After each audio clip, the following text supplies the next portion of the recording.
আমাকে আস্থা এবং বিশ্বাস রেখে আরেকটি জায়গায় পদায়ন করেছে। মানুষের শেষ ভরসা স্থল হচ্ছে থানা। থানা যেন মানুষকে সেবা দিতে পারে। আমি চেষ্টা করব সাধারণ মানুষ থানায় এসে যেন সেবাটা পায়, থানায় যেন মানুষ আসে, যে কোনো ঘটনায় থানায় যেন দিয়ে মানুষ তার। আসলে এখানে আমি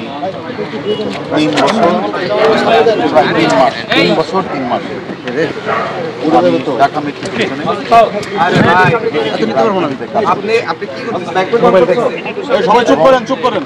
এই কাজ করাকালীন সময় আপনারা সবসময় আমার পাশে ছিলেন এবং আমি চেষ্টা করেছি ঊর্ধ্বতন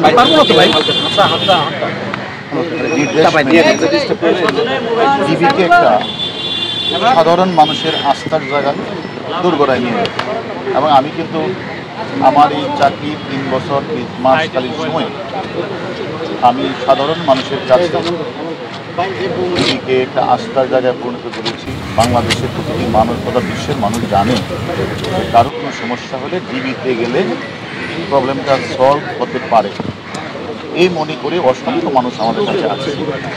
আমরা চেষ্টাও করেছি তাদের কাজটা সুন্দরভাবে করে দেওয়া, যার কারণে সাধারণ মানুষ ডিবির নামটা জানে। এবং আমি মনে করি আমি চেষ্টা করেছি ডিবিকে একটা আস্থা জায়গায় নিয়ে।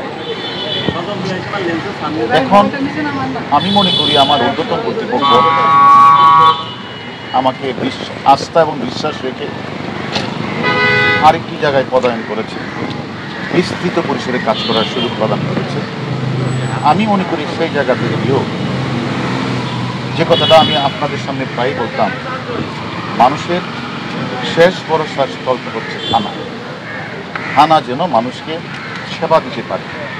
আমি চেষ্টা করব সাধারণ মানুষ থানায় এসে যেন সেবাটা পায়, থানায় যেন মানুষ আসে, যে কোনো ঘটনায় থানায় যেন দিয়ে মানুষ তার চিঠি করা, মামলা করা যেন করতে পারে।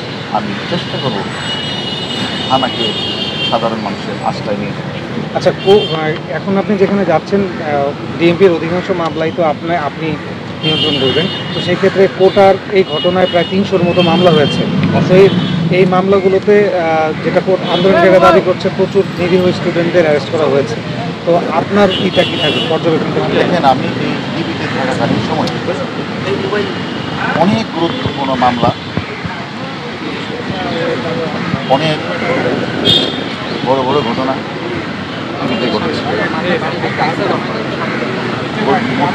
মার্ডার থেকে শুরু করে ঝিনাইদহ কালীগঞ্জের আনন্দস্থান মামলা সহ অসংখ্য খুনের ঘটনা আমাদের ডিবিকে নিয়ে আমরা নির্ভুলভাবে তদন্ত করে সাক্ষ্য প্রমাণ নিয়ে আমরা মামলা খুলে বের করছি। কোনো নিরীহ লোককে কিন্তু আমরা অ্যারেস্ট করি না। আর প্রভাবশালী ব্যক্তি যত বড়ই হোক না কেন, সে যদি ঘটনার সাথে জড়িত হয় তাকে আমরা কিন্তু বাদ দিই না। এমনিভাবে আমি মনে করি মামলা রুজু হয়েছে, যদি কেউ নির্দোষ থাকে, নির্দোষ প্রমাণিত হয়, তাদেরকে অ্যারেস্ট করা হবে।